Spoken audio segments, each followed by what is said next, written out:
আমন্ত্রণ জানাচ্ছি প্রিয় দর্শক, মানচিত্রের নিয়মিত আয়োজন কথোপকথনে। আজকে আমাদের একটা সিদ্ধান্ত, একটা বোতাম, একটা চূড়ান্ত নির্দেশ, আর তার ঢেউ কি আছড়ে পড়তে পারে এমন সব জায়গায় যেগুলো আজ পর্যন্ত অনেকেই ভেবেছে যুদ্ধের বাইরে। কারণ ইরানের Islamic revolutionary guard corps IRGC এবার এমন এক সতর্কবার্তা দিয়েছে যেটার কেন্দ্রবিন্দু শুধু ইরান নয়, বরং বিশ্বজুড়ে ছড়িয়ে থাকা আমেরিকার সামরিক ঘাঁটিগুলো।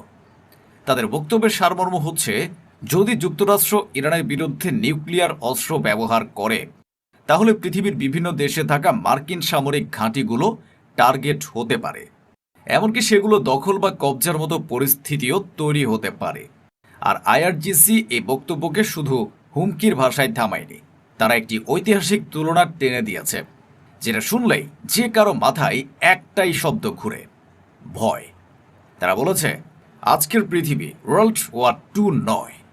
এখন প্রশ্ন উঠবে, এটা কি নিছক বক্তব্য নাকি সত্যি কোনো বড় সংঘাতের দিকের ইঙ্গিত? দখল শব্দটা কেন, ওয়ার্ল্ড ওয়ার 2 কেন, আর বিশ্বজুড়ে ঘাঁটি কেন? আজকের ভিডিওতে আমরা ঠিক এটাই ভেঙে দেখব, কিভাবে একটি বাক্য, একটি সতর্ক বার্তা গোটা বিশ্বের নিরাপত্তা সমীকরণে চাপ তৈরি করে। কারণ এমন বার্তাগুলো কখনো শুধু শোনানোর জন্য দেয়া হয় না, এসব বার্তা দেয়া হয় সিদ্ধান্ত বদলাতে বাধ্য করার জন্য। কূটনীতির ভাষায় একে বলা হয় ডিটারেন্স, আবার ভূ রাজনীতির ভাষায় একে বলা হয় সিগন্যালিং। শত্রুকে এবং শত্রুর মিত্রদের একই সঙ্গে বার্তা দেওয়া। প্রথম কনটেক্সটটা পরিষ্কার করি। রিপোর্ট অনুযায়ী এই সতর্কবার্তাটি আইআরজিসি এর একজন উপদেষ্টা হিসেবে উল্লেখিত ব্রিগেডিয়ার জেনারেল মোহাম্মদ রেজা নাকদির বক্তব্য হিসেবে এসেছে। আইআরজিসির ভাষ্য, যদি যুক্তরাষ্ট্র নিউক্লিয়ার অস্ত্র ব্যবহার করে তাহলে বিশ্বজুড়ে থাকা মার্কিন ঘাঁটিগুলো সিজার অর্থাৎ দখল বা কবজার মতো ঝুঁকিতে পড়তে পারে। একই সঙ্গে তারা বলেছে, today things are different than world war 2। লক্ষ্য করুন, এটা এখনই আমরা করব ধরনের ঘোষণা নয়, এটা যদি তবে ধরনের সতর্কবার্তা। কিন্তু এমন শর্ত সাপেক্ষ সতর্কতার একটি লক্ষ্য থাকে, শত্রুকে বোঝানো চরম সিদ্ধান্তের দাম চরম হবে। এখানেই আসে সেই প্রশ্ন, যেটা আসলে এই ভিডিওর হৃৎপিণ্ড। আপনি যদি এই প্রশ্নগুলোর উত্তর বুঝে ফেলেন তাহলে আইআরজিসি এর বক্তব্য পড়তে পারবেন একদম অন্যভাবে, শুধু ভয় হিসেবে নয় বরং কৌশল হিসেবে। কিন্তু প্রশ্ন হলো, আইআরজিসি কেন হঠাৎ ওয়ার্ল্ড ওয়ার 2 টেনে আনছে? তারা দখল শব্দটা কেন ব্যবহার করছে? এটা নিছক কোনো হুমকি নাকি এক ধরনের কৌশলগত বার্তা, যে বার্তায় পেন্টাগনকে বলা হচ্ছে ইরানের বিরুদ্ধে যে কোনো চরম সিদ্ধান্তের দাম শুধু তেহরানে নয়, দিতে হবে বিশ্বজুড়ে? আর সবচেয়ে বড় প্রশ্ন, এই সতর্কবার্তার আসল লক্ষ্য কারা?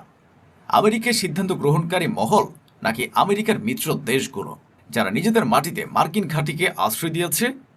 এখন উত্তর খুঁজতে গেলে আমাদের 3টি স্তরে যেতে হবে। প্রথম স্তর, কেন ওয়ার্ল্ড ওয়ার 2? দ্বিতীয় স্তর, দখল বা সিজার মানে কি? তৃতীয় স্তর, এবারের বার্তা কার উদ্দেশ্যে? প্রথম স্তর, আইআরজিসি কেন ওয়ার্ল্ড ওয়ার 2 টেনে আনছে? কারণ দ্বিতীয় বিশ্বযুদ্ধ মানুষের স্মৃতিতে এক চূড়ান্ততার প্রতীক। ওয়ার্ল্ড ওয়ার 2 এর শেষ অধ্যায় নিউক্লিয়ার অস্ত্র ব্যবহারের পর বিশ্ব দেখেছিল একটি অস্ত্র, একটি শহর, একটি মুহূর্ত ইতিহাস বদলে দিতে পারে। অনেক রাষ্ট্রীয় কৌশলবিদদের কাছে সেটি ছিল শক্তির চূড়ান্ত প্রদর্শন। কিন্তু আইআরজিসি আসলে বলছে, আজকের বিশ্ব সে পুরনো ম্যাপ নয়। আজকের যুদ্ধক্ষেত্র এক জায়গায় সীমাবদ্ধ থাকে না। আজ যুদ্ধ মাল্টি ডোমেইন। আকাশের ড্রোন, সমুদ্রের নৌ চলাচল, সাইবার অবকাঠামো, অর্থনৈতিক নিষেধাজ্ঞা আর মাঠে প্রক্সি গ্রুপ, সব একসঙ্গে একটাই গল্প বলে। এখন কোনো পক্ষ যদি চূড়ান্ত অস্ত্র ব্যবহার করে, প্রতিক্রিয়াও শুধু এক জায়গায় সীমাবদ্ধ থাকবে না। তাই ওয়ার্ল্ড ওয়ার 2 নয় বলার মাধ্যমে আইআরজিসি আসলে একটি ধারণাকে ভাঙতে চায়, যে ধারণা বলে চূড়ান্ত আঘাত দিলে সব শেষ। আইআরজিসির বার্তা, চূড়ান্ত আঘাত মানে চূড়ান্ত খরচ, এবং সেই খরচ গ্লোবাল। দ্বিতীয় স্তর, দখল বা সিজার শব্দটা কেন? এখানে সবচেয়ে বেশি ভুল বোঝাবুঝিটা হয়। কারণ দর্শক দখল শুনলে মনে করে সামরিক বাহিনী ঢুকে পড়বে, পতাকা উড়বে। কিন্তু ভূ রাজনীতিতে সিজার বা নিয়ন্ত্রণ নেয়ার অনেক রূপ আছে। কখনো তা সরাসরি সামরিক নয়, বরং অপারেশনাল ও রাজনৈতিক। সিজার বলতে বোঝাতে পারে, 1. ঘাঁটির চারপাশে অবরোধ বা ইনসার্কেলমেন্ট প্রেশার, যাতে ঘাঁটি কার্যত বিচ্ছিন্ন হয়ে পড়ে। 2. ঘাঁটির সাপ্লাই লাইনে চাপ, লজিস্টিক চোখ, যেখানে ঘাঁটির দৈনন্দিন চালাতে যে রসদ প্রবাহ লাগে তা বাধাগ্রস্ত হয়। 3. হোস্ট দেশের উপর রাজনৈতিক চাপ। যে দেশ ঘাঁটি নিয়েছে সে দেশের সরকারকে এমন অবস্থায় ফেলা যাতে তার ঘাঁটির কার্যক্রম সীমিত করতে বাধ্য হয়। 4. অস্থিরতা ও নিরাপত্তা ঝুঁকি এমন পর্যায়ে নেয়া যাতে ঘাঁটি কাগজে থাকলেও বাস্তবে অপারেশনাল লয়াবিলিটি হয়ে যায়। ঘাঁটি ধরে রাখার খরচ সুবিধাকে ছাড়িয়ে যায়। অর্থাৎ আইআরজিসি সিজার শব্দটা ব্যবহার করে একটি বড় ছবি আঁকছে। যদি নিউক্লিয়ার ট্যাবু ভাঙে তাহলে আমেরিকার গ্লোবাল উপস্থিতি একসঙ্গে চাপের মধ্যে পড়বে। আর এই চাপ তৈরি করা যায় শুধু ক্ষেপণাস্ত্র দিয়ে নয়, চাপ তৈরি হয় রাজনীতি, জনমত, অর্থনীতি, লজিস্টিক সব মিলিয়ে। এখন তৃতীয় স্তর, এই বার্তার লক্ষ্য কারা? আপনার প্রশ্ন পর্বে এটা ছিল সবচেয়ে গুরুত্বপূর্ণ প্রশ্ন। এই সতর্কবার্তাকে যদি আপনি শুধু আমেরিকার দিকে ছোড়া হুমকি মনে করেন তাহলে আপনি অর্ধেক দেখেছেন। কারণ বিশ্বজুড়ে ঘাঁটি বলার মধ্যে আরেকটি বার্তা লুকিয়ে আছে, মিত্রদের উদ্দেশ্যে বার্তা। যে দেশগুলো মার্কিন ঘাঁটি হোস্ট করে তারা এক ধরনের নিরাপত্তা ছাতা পায়, আবার একই সাথে ঝুঁকিও নেয়। উত্তেজনা বাড়লে তাদের জনগণ প্রশ্ন তোলে, এই ঘাঁটি কি আমাদের সুরক্ষা নাকি আমাদের বিপদ? আইআরজিসি সম্ভবত চায় এই প্রশ্নটা আরও বড় হোক, কারণ মিত্রদের মধ্যে সন্দেহ তৈরি হওয়া মানে জোটের ভেতরে চাপ বৃদ্ধি, যা সরাসরি সামরিক সংঘাত ছাড়াই শত্রুর শক্তিকে দুর্বল করতে পারে। এটি হলো স্ট্র্যাটেজি উইদাউট ফায়ারিং, গোলাগুলি ছাড়াই কৌশলগত ক্ষতি। আর এখানে আসে ডিটারেন্সের সব থেকে বড় মনস্তত্ত্ব, ভয় দেখিয়ে যুদ্ধ থামানো। অনেক সময় সবচেয়ে ভয়ঙ্কর বাক্যগুলো যুদ্ধ শুরু করার জন্য নয়, বরং যুদ্ধ ঠেকানোর জন্য বলা হয়। আইআরজিসির এই বক্তব্য সেই ধারার হতে পারে। তারা বলছে, যদি তুমি সীমা পার হও আমরা প্রতিক্রিয়ার খরচ এমনভাবে ছড়িয়ে দেব যাতে তোমার সিদ্ধান্ত নেওয়া কঠিন হয়ে যায়। এই হলো কস্ট ইম্পোর্শন, শত্রুর সম্ভাব্য সিদ্ধান্তের খরচ বাড়িয়ে দেয়া। কিন্তু নিউক্লিয়ার প্রসঙ্গ উঠলেই একটা ধারণা সবার সামনে আসে, নিউক্লিয়ার ট্যাবু। দ্বিতীয় বিশ্বযুদ্ধের পর থেকে নিউক্লিয়ার অস্ত্র ব্যবহারের ব্যাপারে এক ধরনের বৈশ্বিক ট্যাবু গড়ে উঠেছে। নৈতিকতা, রাজনীতি, কূটনীতি, প্রতিশোধের ভয় সব মিলিয়ে আইআরজিসি যখন ওয়ার্ল্ড ওয়ার II টেনে আনছে তখন তারা আসলে এই ট্যাবুটাকে সামনে আনছে। তারা বোঝাতে চাইছে, যদি কেউ ট্যাবু ভাঙে তাহলে প্রতিক্রিয়া শুধু সামরিক নয়, কূটনৈতিক ও রাজনৈতিকও হবে। তখন অনেক দেশ বাধ্য হবে অবস্থান নিতে, দূরত্ব নিতে, এবং সেই ঢেউ গিয়ে লাগতে পারে মার্কিন ঘাঁটির উপর, কারণ ঘাঁটি অনেক দেশে রাজনৈতিক ইস্যু হয়ে দাঁড়ায়। এবার আসি সবচেয়ে বড় প্যারাডক্সে, আমেরিকার বেস্ট নেটওয়ার্ক, শক্তি নাকি দুর্বলতা? শক্তি, কারণ এটি পাওয়ার প্রজেকশন, কিন্তু দুর্বলতাও, কারণ এটি টার্গেট সারফেস বাড়িয়ে দেয়। এই নেটওয়ার্ক টিকিয়ে রাখতে গেলে অবিরাম রসদ, মিত্রদের সম্মতি, জনমত সামলানো, নিরাপত্তা ব্যয়। সংকটের সময় এগুলোর প্রতিটি হয়ে যায় এক একটা ফ্রন্ট, যেখানে শত্রু সরাসরি যুদ্ধ ছাড়াই চাপ দিতে পারে। আইআরজিসি সম্ভবত এই কথাটাই বলছে, তোমাদের শক্তি, তোমাদের বিস্তার সংকটে তোমাদের বোঝা হয়ে দাঁড়াবে।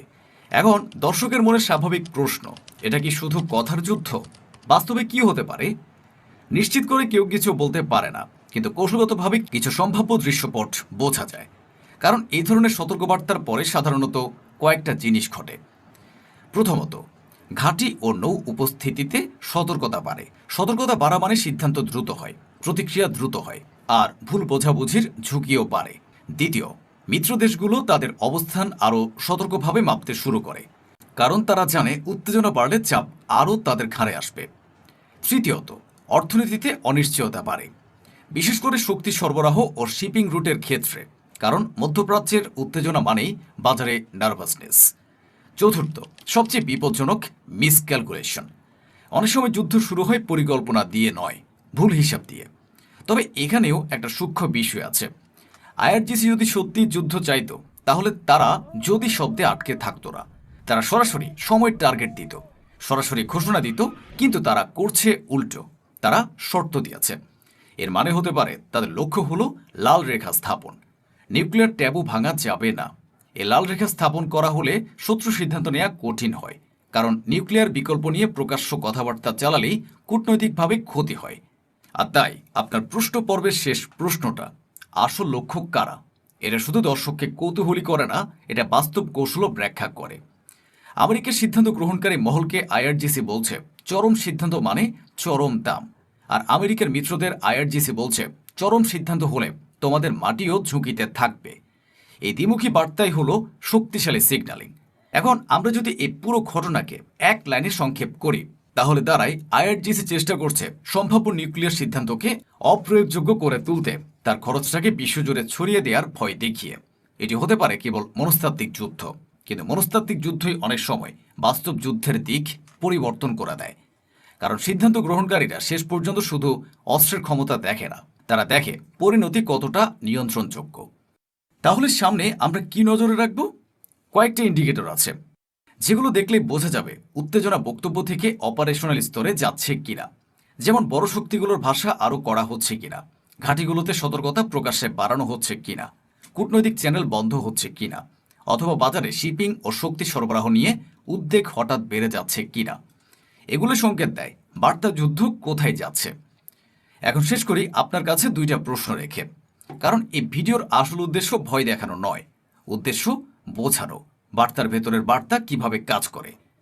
প্রথম প্রশ্ন, আইআরজিসি এর এই সতর্কবার্তা কি শুধুই ডিটারেন্স, যুদ্ধ ঠেকানোর কৌশল, নাকি বড় সংঘাতের সাইরেন?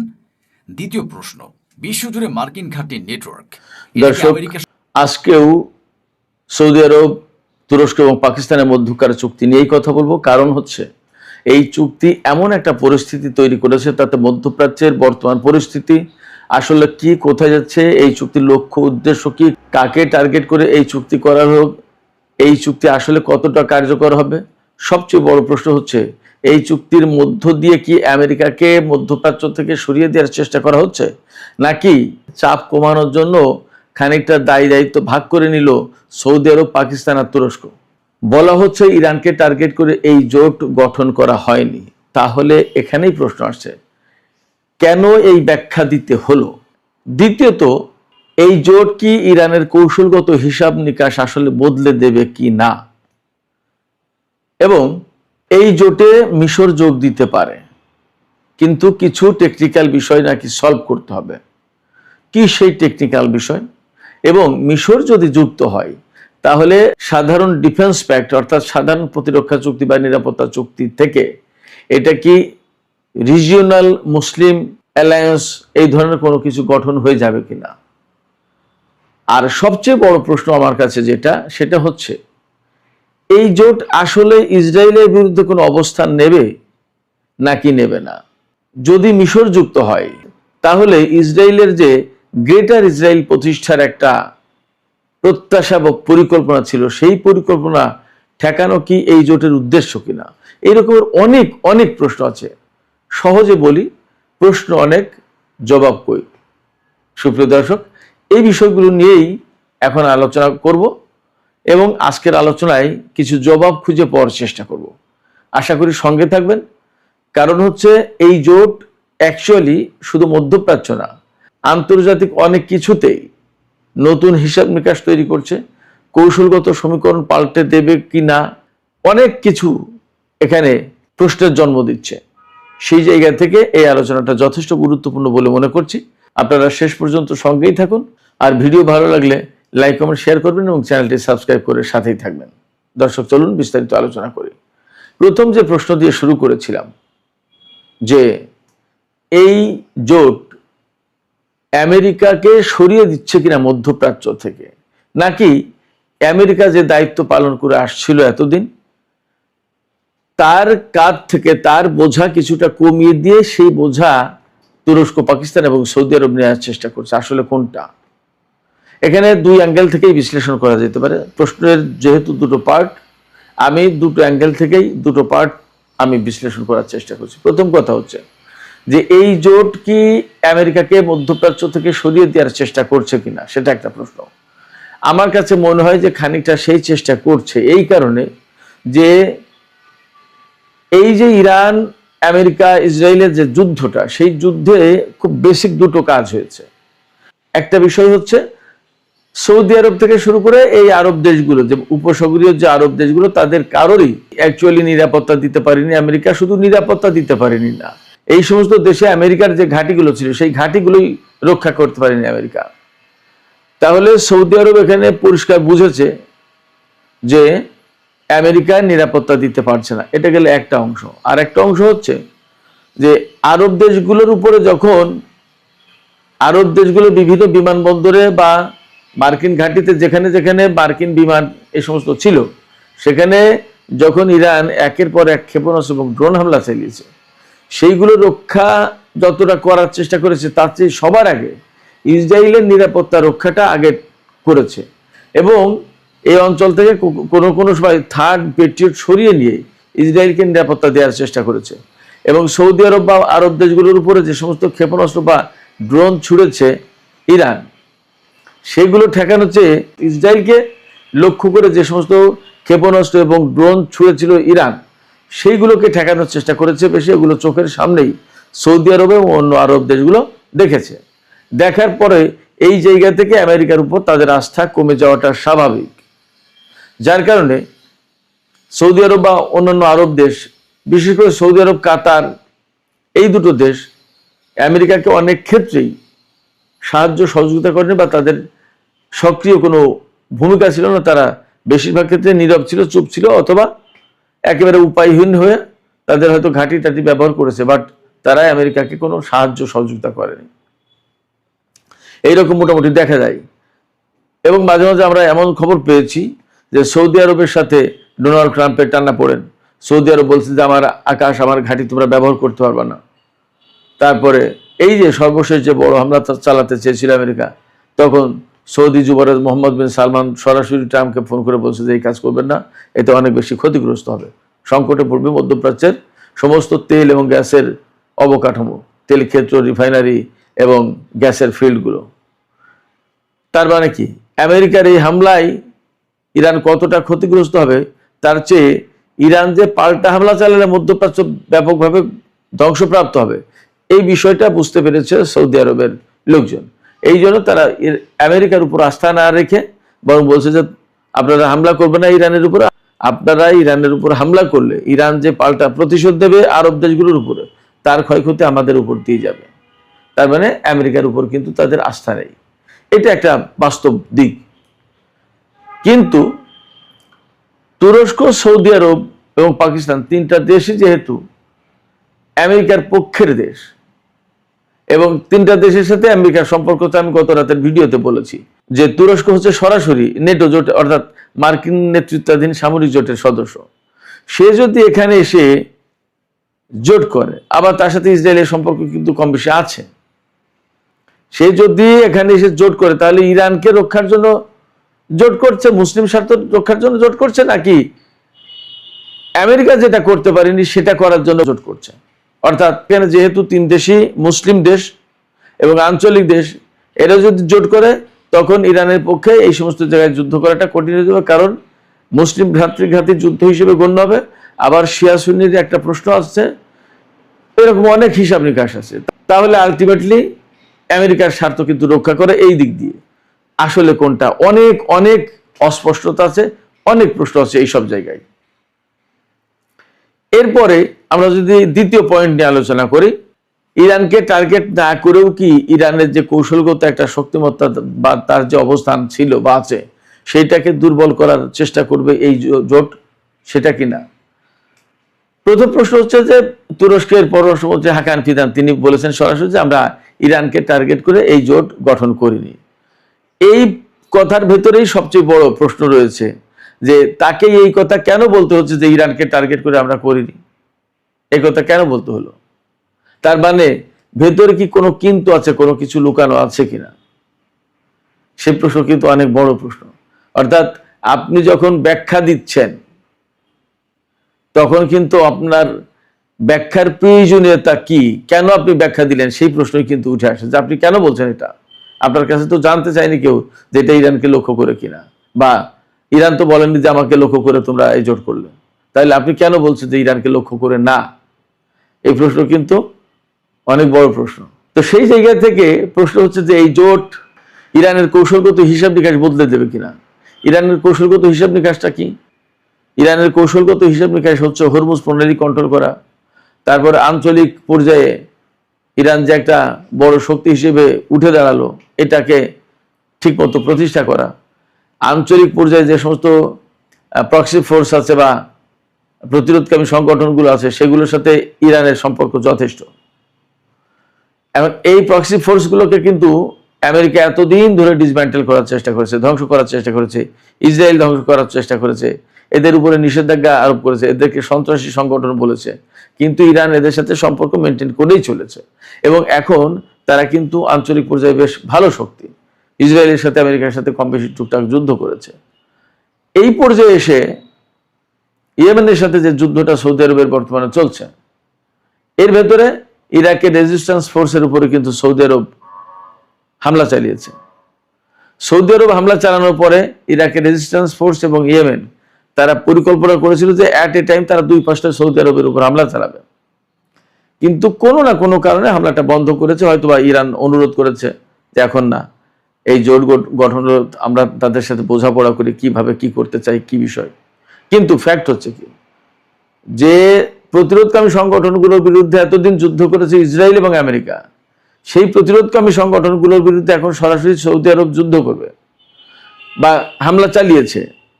তো হামলা চালিয়েছে, এখন যদি তারা পাল্টা হামলা চালায়, তাহলে তুরস্ক এবং পাকিস্তান তো তাদের বিরুদ্ধে সৌদি আরবের সাথে মিলে হামলা চালাবে।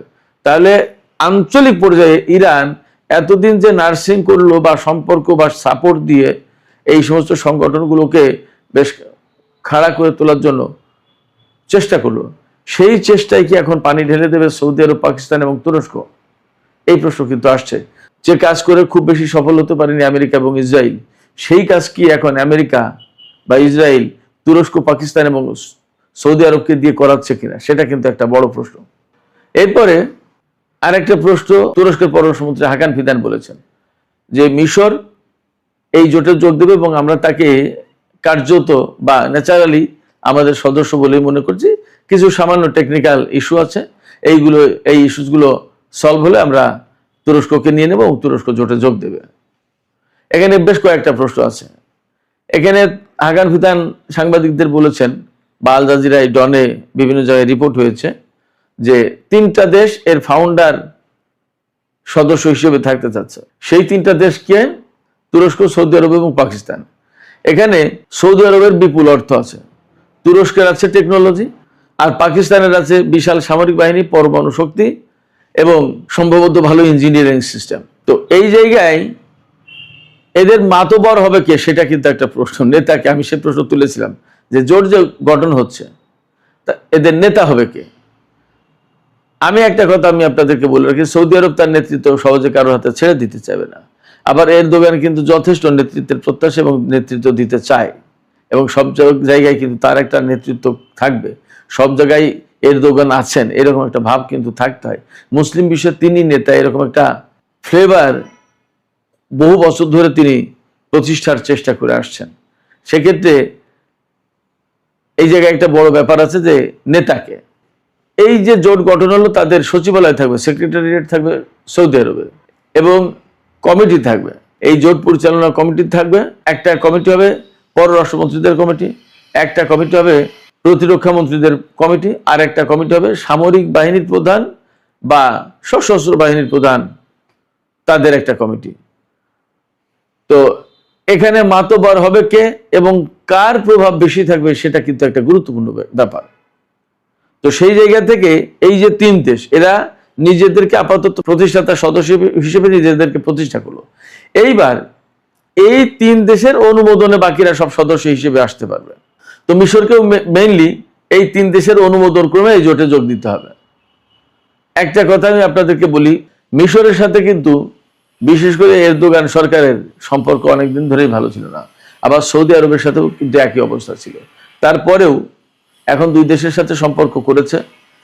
আমার কাছে মনে হচ্ছে এরদোগান সরকারের সুদূর প্রসারী পরিকল্পনা আছে। নিশ্চয়ই খেয়াল আছে আপনাদের, তুর্কি সাম্রাজ্য, ওসমানীয় খেলাফত ভেঙেছে, ব্রিটিশদের সহায়তা করেছিল এই সৌদি আরব। এরদোগান বা তুরস্কের বর্তমান যে নেতৃত্ব, তারা কিন্তু সেই উসমানীয় সাম্রাজ্য ফিরিয়ে আনতে চায়। খেলাফত কত দূর ফেরাবে জানি না, কিন্তু সাম্রাজ্য যে তাদের ছিল সেই সাম্রাজ্য ফেরাতে চায়। এই জোট করে ধীরে ধীরে ধীরে ধীরে সৌদি আরবের উপর প্রভাব বিস্তার করে তুরস্ক কি সেই সাম্রাজ্য ফেরানোর চেষ্টা করবে কিনা, এটা একটা ব্যাপার। জামাল খাশোগিকে হত্যার পরে, সৌদি আরবের সাংবাদিক জামাল খাশোগিকে হত্যা করা হয়েছিল তুরস্কের সৌদি কনসুলেটে। সেই ঘটনাকে কেন্দ্র করে প্রায় 2 দেশের মধ্যে যুদ্ধ শুরু হয়ে যায়। সেই সম্পর্কে এখন এত ভালো হয়ে গেল কি করে, কারণটা কি? আবার আমি বলেছি যে সোমালিয়ায় কিন্তু তুরস্কের একটা অবস্থান আছে, ইদানিং পাকিস্তান গেছে। এই জায়গায় মিশরের সাথে যদি সম্পর্ক তুরস্ক ভালো না করে, তাহলে সুয়েজ খাল দিয়ে কিন্তু সোমালিয়ায় আসা কঠিন হয়ে যায়। এই জন্য মিশরের সাথে সম্পর্ক ভালো করেছে, বাট কোনো না কোনোভাবে টেকনিক্যালি মিশরকে আটকে দিল আপাতত, যে কয়েকটা ইস্যু আছে।